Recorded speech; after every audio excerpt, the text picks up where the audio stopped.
Welcome back, team. Today we are looking at the 1-3-1 zone defense. We're almost halfway to the goal of 100 subscribers. So if you like what you're seeing, hearing, learning, be sure to put a comment down below, hit that like button, and subscribe. Maybe there's something through my videos that you're like, oh, what about this? What about that? Hey, I'd love to hear more of your take on this too, so I could be learning as a coach and a player as well. But let's get into the 1-3-1 defense. So here we have the setup for a 1-3-1. You can see we have a defender at the top. We have a defender down in the paint right in front of the basket. Then we have three guys across the middle of the key, stretching from foul line extended all the way to the foul line and to the opposite side. Now with this type of defense, it can be really versatile. One, don't forget it's a zone. Two, you're making sure that the swing passes at the top are really hard to do because of this defender right here. You also have a lot of protection in the paint from anybody trying to cut through there. So let's break this down a little more so we can learn how to run this defense effectively. Here we have three offensive players playing in the free throw line or out on the 45s. Now, because of this defender right here, it's really hard to swing that ball from side to side in a motion that is going to cause the defense to shift all the way over to each side of the floor.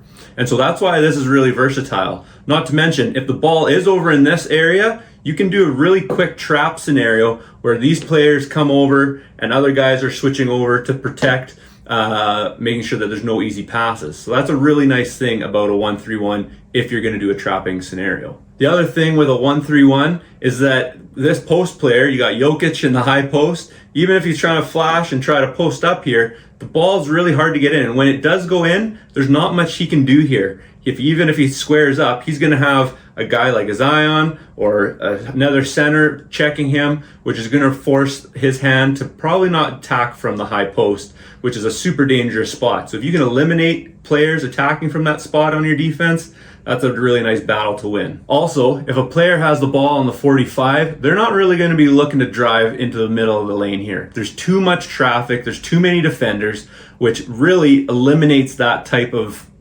attack on an offense or against the zone. Now, if the ball is swung or skipped over to the other side, you do still need to watch the backside cutters, particularly this high post, because if this player is occupied and this guy hasn't rotated down or over yet, then this weak side 45 cutter could be open. So you got to watch for that. All right, like I said, the 1-3-1 can be really versatile. And so in a sense, you can trap in a couple of different areas. You just have to make sure that you get the right rotation. Here, Ja Morant's got the ball in the corner. I've added, so this is now 5-on-5. Now, if the ball does go to the corner, there needs to be a very key rotation that happens when the ball is down in the corner. And if that rotation doesn't happen, it can really leave the backside of this 1-3-1 zone really exposed. So let's take a look here. Ja Morant's got the ball, which is going to cause Zion to have to come over to the strong side of the floor. If he doesn't get there in time, he could be in real danger with Morant or a wing player attacking from that corner. This player, where Iverson is, he's going to turn. Now he can look to also help trap with Zion. Like I said, this 1-3-1 is really versatile depending on where you want to trap from. You can trap at the 45, you can try to trap in the corner, but you need to have the right rotation, and this is where the rotation comes in. Weak side of the floor is going to sink down, watching for the baseline cutters, like Joel here. The center is going to drop down to protect some more of the paint. Okay, and then Rodman is going to come down and he's going to be watching for that next pass over. And the reality is, if this ball is skipped all the way over to LeBron, this player should be able to intercept it. Is it the shoe? So we're back in our normal formation. We got our guy at the top making this pass difficult. We got our center watching so that the high post's job is going to be a lot harder with an entry pass into the high post. And you got our wings making sure that if that ball goes down into the corner, that they're rotating over and helping. Now, if the wing does get there, that is going to be a helpful part where now Zion may not need to come all the way over and he can actually just stop and help, which could also watch for a backside, weak side cutter here. But he needs to be aware of that and having his head on a swivel.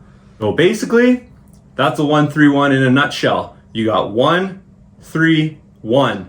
You can trap on the 45s. You can look to be aggressive, trap in the corners. But whatever you do, you need to make sure that your weak side defender, so if Bird is the weak side, that he's rotating down and watching for the baseline cutter or the 45-degree cutter. One more thing, before I go, the personnel you have on your team is really important. Sometimes what happens in a 1-3-1 is that they put a short guy right under the basket. Right? You want a tall, long defender at the front to get long arms and deflections. You want a big guy to watch their big guy, and you need good perimeter defenders there with good reach and can block shots. And so sometimes this ends up being a small forward or a shooting guard, a point guard. Don't do that because they're gonna get beat up down low if the ball ever does get there. So a good setup for this type of defense is making sure you got a good, active, athletic guy at the top to get deflections. You got your post defender in the middle of the key, or maybe even your 4, or depending on your size of your team, maybe a 3-man could sit up there depending how good they are in their post defense. Okay, you're gonna have a guard or a small forward, and potentially, hopefully, your power forward down below to guard the basket. You got questions? Maybe I forgot something. Love to hear it. Put it in the comment section. Thanks for watching.